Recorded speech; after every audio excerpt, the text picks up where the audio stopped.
Good morning. Now we are going with third part of this video, questions which are related with your term work. So that is quiz questions we can say. So we have the effective width of L beam. Now we have seen these values. So if we will go with, we have L naught by 6 plus BW plus 6 DFs. So this is for T beam.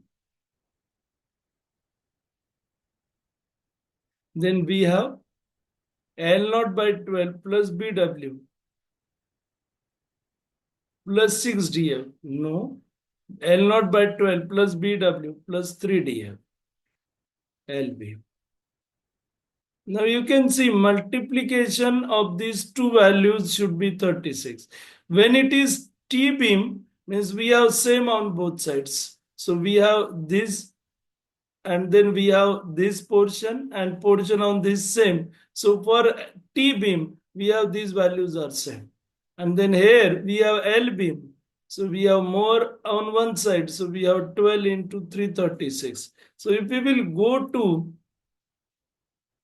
clause number 23.1, so they have 23.1 instead of this second part of this we have for T beam L naught by 6 plus BW plus 6 DF, and for L beam L naught by 12 plus BW plus 3 DF. Now for isolated beam we have these values. Now where we have this isolated beam, we have this is in footing, that is foundation.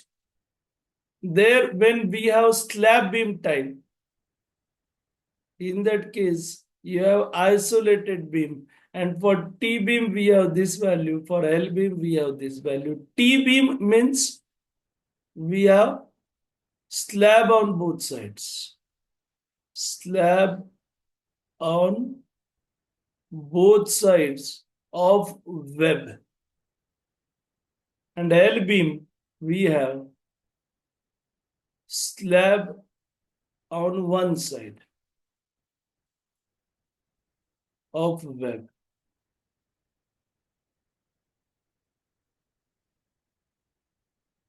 So we are saying on both sides, but of what? So that is main word we have, that is of web.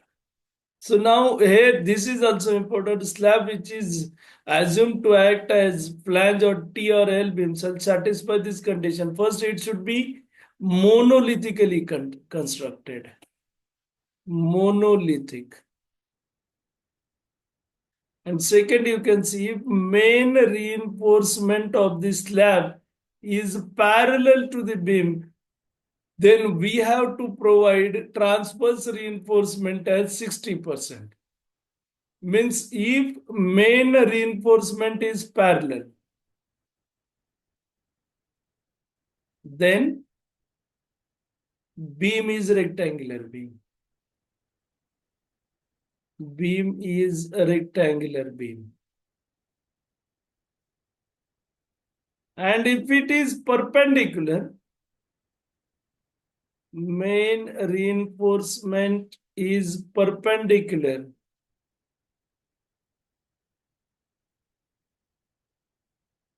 Main reinforcement of slab is perpendicular to the beam.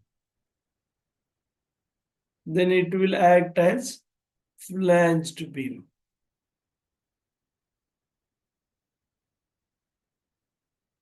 Then if main reinforcement is parallel, then if we will provide transverse reinforcement as 60% of main reinforcement, then it will also act as T-beam. So when main reinforcement of slab is parallel to beam, you provide transverse reinforcement as 60% of main reinforcement, then beam will act as T-beam. Otherwise, it will act as rectangular beam. So the T-beam behaves as a rectangular beam. So just I have mentioned, if main reinforcement is parallel to span,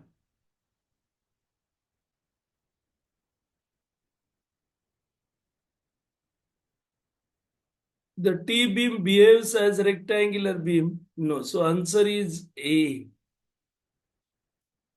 not B.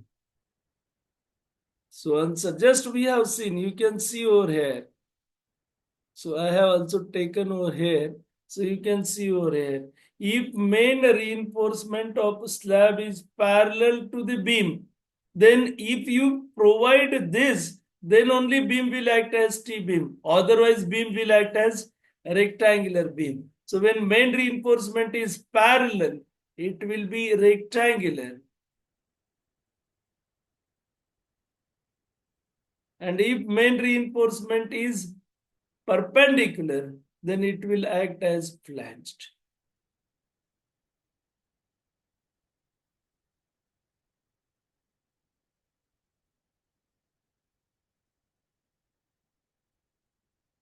So this is T-beam.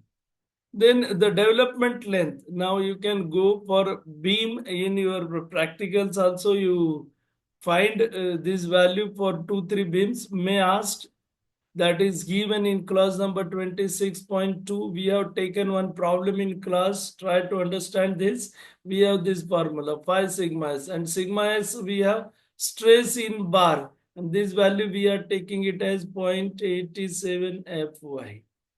So upon 4 tau BD, so we have tau BD. This is given in 26.2.1.1. Then this question may be asked, the value of root A1 upon A2 shall not be greater than.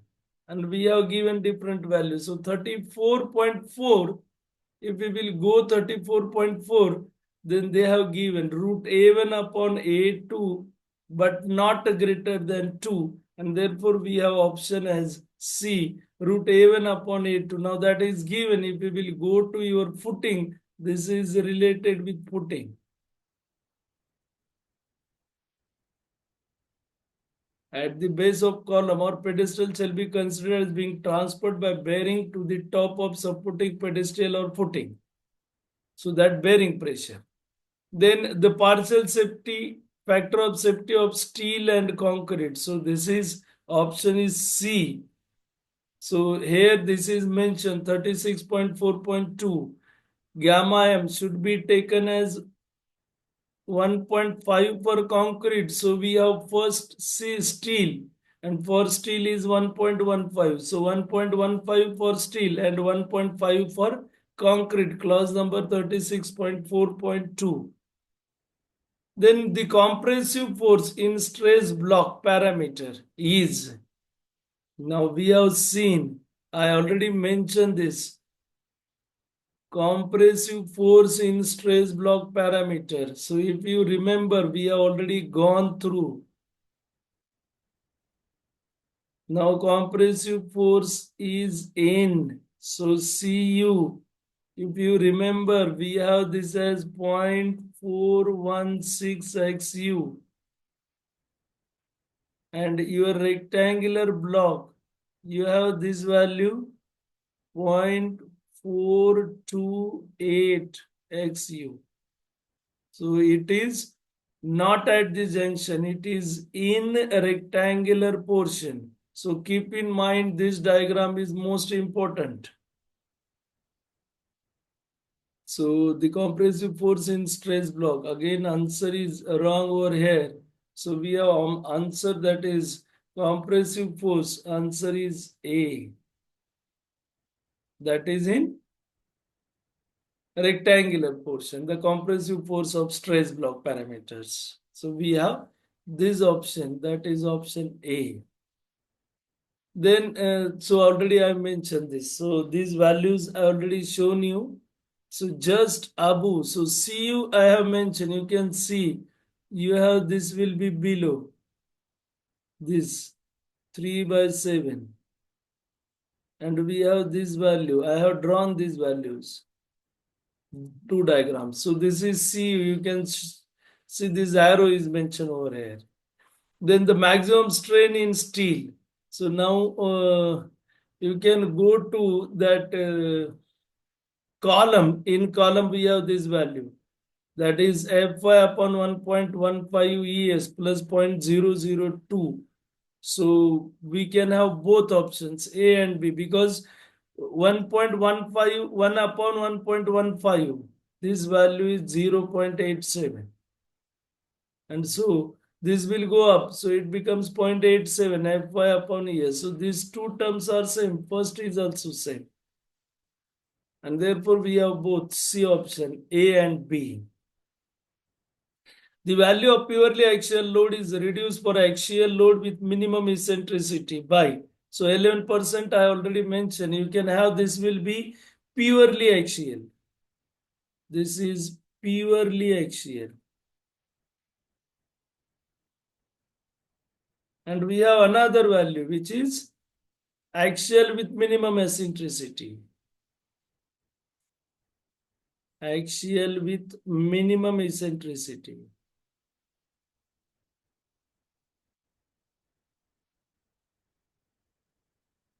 And if you calculate this 0.4 and this 0.45, so we have 0.45 into 0.89. This is 0.4. And you have 0.89 into 0.75. Value is 0.67. That means it is reduced by 11% because remaining value is 0.89. That means reduced by 11%. Slabs are divided into middle strip. So already answer is B, 3/4. So you can see this. Middle part we have 3 by 4 Ly. So this is 0.75 Ly. So this becomes 0.125. And this also 0.125. So total we have 0.25. So we have in this fashion for both. This is 3 by 4 Lx. That means we have 0.75 Lx, this distance.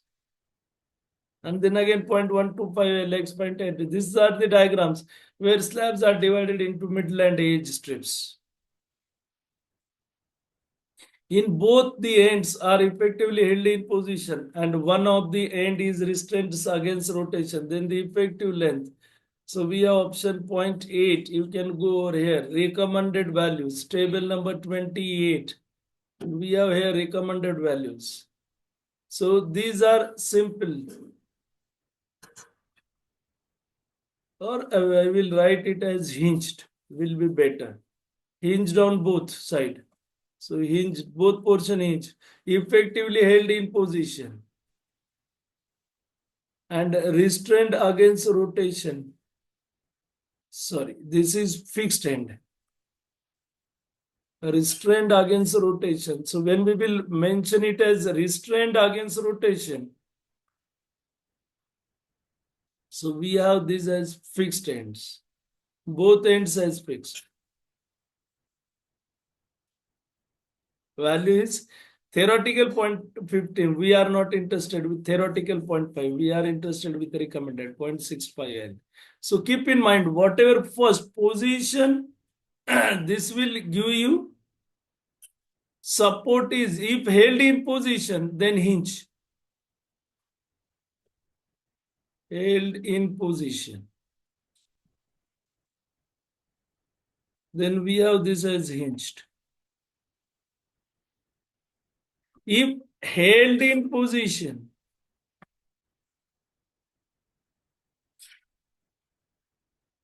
and restrained against rotation.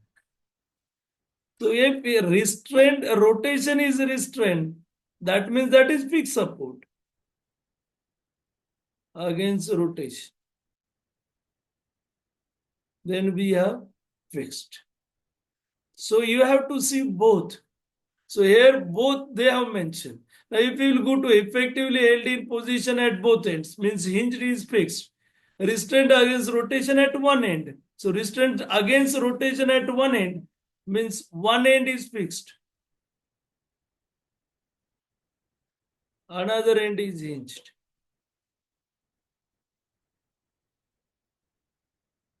So we have one fixed, other hinged. Now effective held in position at both ends, but not restrained. Means only effectively held in position. Means both are hinged.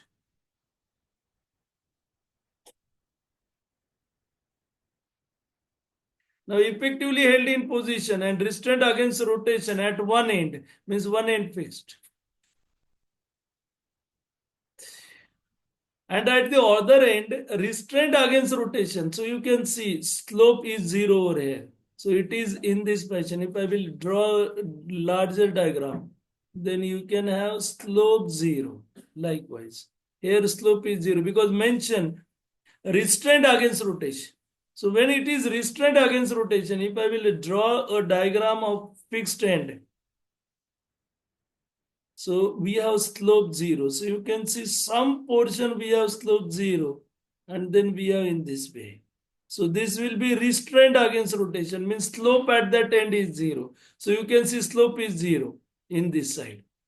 So we have this will be one end fixed, other we have cantilever, but not purely cantilever also because we are not allowing rotation. If it is, so this value is 1.2 L. So if it is one end fixed, other cantilever means condition are same, only effectively held in position and restrained against rotation at one end and other end is free, then we have in this mesh. This diagram will be like this. And in this case, we have something 2N. So you can go through whatever I remember is 2. So you can go through table 28 and check over here. So now we will stop here only. Thank you.